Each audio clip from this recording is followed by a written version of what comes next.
சடனாக Saturday Sunday மட்டும் பலவிதமான ஸ்போர்ட்ஸ் விளையாடுற பாப்புலேஷன் ரொம்ப அதிகமாக இருக்கிறாங்க. சின்ன சின்ன பிரச்சனைகள்லாம் வருது. அதெல்லாம் எப்படி நம்ம அவாய்ட் பண்ணலாம்? சில பேசிக் ப்ரிப்பரேட்டரி எக்ஸசைசஸ் ட்ரை பண்ணுங்க, ஃபீட்பேக் சொல்லுங்க. இப்போ ஒரு வாரம் ஃபுல்லாக ஆஃபீஸ்க்கு வேலை செஞ்சுட்டு போயிட்டு வந்துட்டு சடனாக சாட்டர்டே சண்டே மட்டும் பலவிதமான ஸ்போர்ட்ஸ் விளையாடுற பாப்புலேஷன் ரொம்ப அதிகமாக இருக்கிறாங்க. ஸோ அவங்களுக்கு வந்து திடீர்னு ஒரு நாள் விளையாடுறதுனால மட்டும் உடம்பு சின்ன சின்ன பிரச்சனைகள்லாம் வருது. அதெல்லாம் எப்படி நம்ம அவாய்ட் பண்ணலாம்? என்ன வரும் பேசிக்காக அந்த மாதிரி சடனாக ஒரு ப்ரிப்பரேஷனே இல்லாமல் போய் விளையாடும் போது என்ன விதமான ஸ்போர்ட்டாக இருந்தாலும் பேசிக்காக வரக்கூடிய பிரச்சனைகள்லாம் என்ன? கைவலி, நிறையா பேட்மிண்டன் மாதிரி இல்லை ராக்கெட் ஸ்போர்ட் மாதிரி விளையாடுறவங்களுக்கு கையை மட்டும் நிறையா யூஸ் பண்ணி ஷார்ட் அடித்து கைவலி வரும். அதே மாதிரி ப்ரிப்பரேஷன் இல்லாமல் விளையாடும்போது நீ ஸ்ட்ரெயின் ஆகிறது, ஓடி விளையாடுற ஸ்போர்ட்ஸ் எது வரலாம், முட்டி நீ பெயின், ஆங்கிள் பெயின் இல்லை பேக் பெயின் வரலாம், இந்த மாதிரி வரலாம். அதை எப்படி அவாய்ட் பண்ணலாம்? சில பேசிக் ப்ரிப்பரேட்டரி எக்ஸசைசஸ் என்னெல்லாம் செஞ்சால் இதெல்லாம் வரதை கொஞ்சம் அவாய்ட் பண்ணலாம் அப்படிங்கிறதுக்கான சில டிப்ஸ் தான் அது. முதல் எக்ஸசைஸ் என்ன அப்படின்னு சொன்னால், ஃபர்ஸ்ட் இதை ஒரு வார்ம் அப்பாக பண்ணிடுங்க. ஸோ இப்படி ஃப்ளோரில் படுத்துக்கோங்க. காலை வந்து சரிசமமாக ஹிப்புக்கு நேராக வச்சுக்கோங்க. Now lift your hip up and down.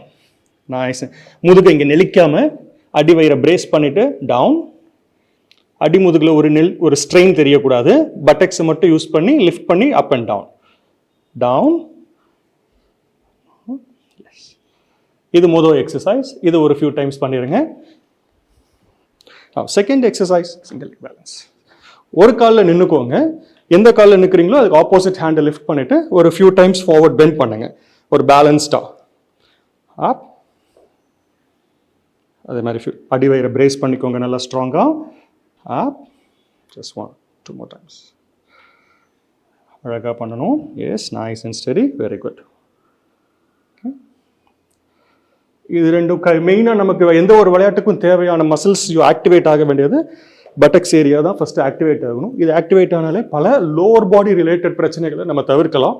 அடுத்து காமனாக கைக்கு வரக்கூடிய சில பிரச்சனைகளுக்கு கைக்கு 2 ஸ்ட்ரெச் சொல்ல போகிறோம்.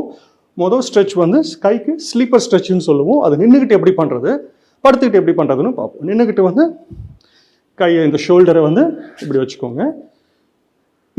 இந்த ஹேண்டை மேலே வச்சுக்கோங்க, இப்படி வச்சுக்கோங்க. ஸோ இந்த டாப் ஹேண்டை யூஸ் பண்ணி இந்த ரைட் ஷோல்டரை நல்லா கீழே புஷ் பண்ணுங்கள். புஷ் பண்ணி ஸ்ட்ரெச் பண்ணிங்க அப்படின்னு சொன்னால் கையில் பின்பகுதியில் இருக்கிற ரொட்டேட்டர் கஃப் மசில்ஸ் எல்லாம் நல்லா ஃப்ரீயாக போகும், நல்லா ஓப்பன் அவுட் ஆகும். அதுக்கப்புறம் ஷார்ட் அடிக்கும் போது ஈஸியராக இருக்கும். ஓகே, இது ஸ்ட்ரெச் நின்றுக்கிட்டு பண்ணுற மெத்தட். படுத்துக்கிட்டு பண்ணுற மெத்தட் எப்படின்னு காட்டுறேன். ஒரு சைடாக படுத்துக்கோங்க, கையை ஃப்ரண்ட்டில் வச்சுக்கோங்க. ஸோ நான் யூஸ் இந்த அதர் கையை யூஸ் பண்ணி அப்படி நல்லா ஜென்டிலாக ப்ரெஸ் பண்ணுங்கள், நல்லா கீழே. ஓகே, ஒரு ஃபியூ டைம்ஸ் பண்ணுங்கள்.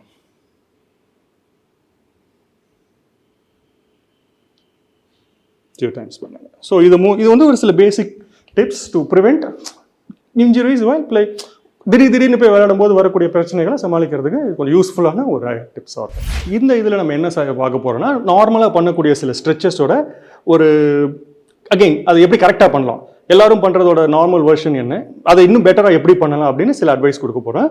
ஸோ எல்லாரும் பண்ணக்கூடிய ஒரு காமன் முன்கை ஸ்ட்ரெச், குவாட் ஸ்ட்ரெச் அப்படின்னு சொல்லுவாங்க. எல்லாரும் கேஷுவலாக பண்ணும்போது இப்படி கணுக்காலில் காலை கையை வச்சுக்கிட்டு இப்படி தான் பண்ணி பழகிருப்பாங்க.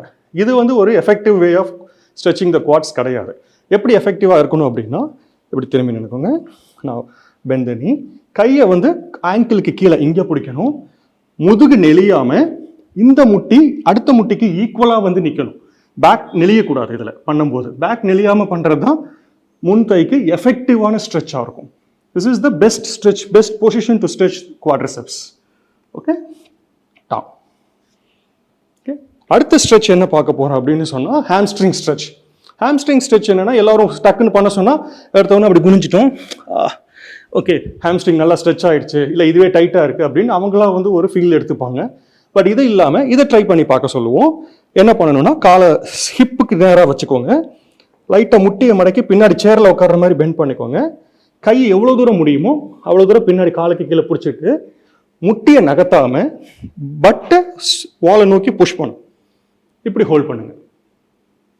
இது ஹாம்ஸ்ட்ரிங்குக்கும் பேக்குக்கும் நல்ல ஒரு கலந்த வெரி எஃபெக்டிவ் ஸ்ட்ரெச். இன்னும் எஃபெக்டிவாக இருக்கும் உங்களுக்கு ஸ்ட்ரெச். இந்த ஸ்ட்ரெச் பண்ண ஃபீலிங் நல்லாயிருக்கும். ட்ரை பண்ணுங்கள், ஃபீட்பேக் சொல்லுங்கள். பேக் பெயின் இருக்கிற இன்னொருத்தங்களுக்கு அவங்க ரொம்ப லெஸ் கேர் பண்ணிக்கிற இன்னொரு விஷயம், காஃப் பெயின், காஃப் ரொம்ப இறுக்கமாக இருக்கும் கணுக்கால். ஸோ அது மட்டும் டைட்டாக இருக்கே.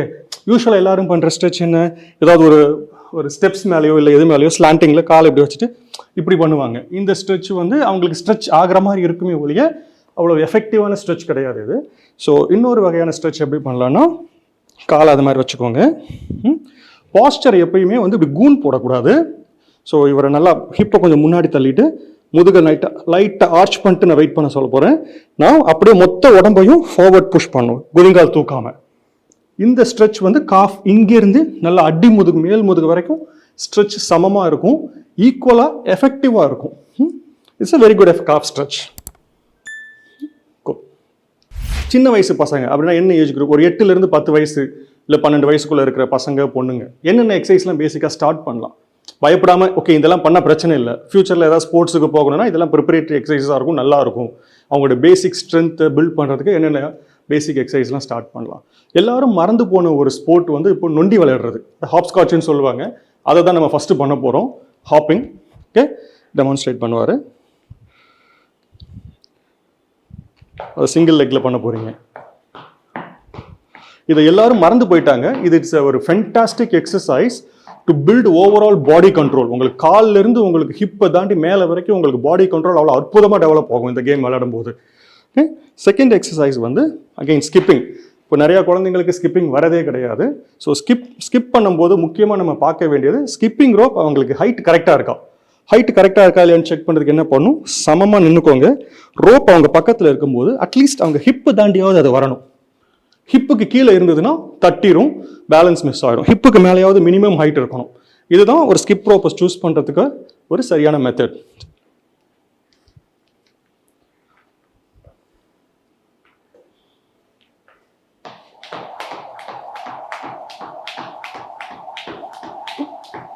அடுத்த எக்ஸசைஸ் பார்த்தீங்கன்னா ஸ்குவாட் எக்ஸசைஸ்னு சொல்லுவோம். எடுத்த உடனே ஃபுல் ஸ்குவாட்டை நம்ம கொடுக்க போகிறதில்ல பாடி வெயிட்டில். நம்ம என்ன பண்ண போகிறோம், அசிஸ்டட் ஸ்குவாட் ஸ்டார்ட் பண்ண போகிறோம் அகெயின்ஸ்ட் த வால். ஸோ வால்லேருந்து ஒரு சமமான டிஸ்டன்ஸ், ஒரு ஃபுட் முன்னாடி வச்சு ஒரு ஃபுட், இந்த டிஸ்டன்ஸ் கம்மியாக இருந்தால் இன்னும் ஒரு 1/2 ஃபுட் ஃபார்வர்டு வச்சுக்கலாம். ஸோ சமமாக இருக்கணும், ஹிப்புக்கு நேராக இருக்கணும், கால் பாதம் வெளியில் டேர்ன் ஆகி இருக்கக்கூடாது. இந்த மாதிரி சில பேர் ஆரம்பத்தில் பண்ணும்போது கால் இப்படி வெளியே டேர்ன் பண்ணி வச்சுருப்பாங்க, அந்த மாதிரி இருக்கக்கூடாது. ஸ்குவாட் பண்ணும்போது முன் பாதம் தூக்கக்கூடாது. முன் பாதத்தை தூக்கி குதிங்காலில் மட்டும் நிறைய வெயிட் போடுவாங்க ஆரம்பத்தில். அது எடுத்த உடனே அந்த ப்ராக்டிஸ் பண்ணக்கூடாது. நான் சரிசமமாக ஸ்மூத்தாக வாலில் ஸ்லைட் ஆகி அப்படி வரணும். முட்டி அதிகமாக முன்னாடி வர மாதிரி இருந்ததுன்னா காலை கொஞ்சம் ஃப்ரண்ட்டில் வச்சுக்கணும். நம்ம முட்டி ரொம்ப முன்னாடி வராமல் பார்த்துக்கணும். இது again it's a very good exercise, squad hold. அடுத்த எக்ஸசைஸ் பார்த்தீங்கன்னா எல்லாரும் கேள்விப்பட்டிருப்பீங்களா சில பேர், இல்லை சில பேர் கேள்விப்படாமல் இருக்கலாம். பிளாங்க் அப்படின்னு சொல்லுவாங்க, இல்லை சூப்பர்மேன் போஸ் அப்படின்னு சொல்லலாம். ஸோ சரிசமமான விட்தாக இருக்கணும். ஸோ கால் பார்த்தீங்கன்னா பின்னாடி இப்படி ஸ்ட்ரெச் பண்ணி பண்ணக்கூடாது.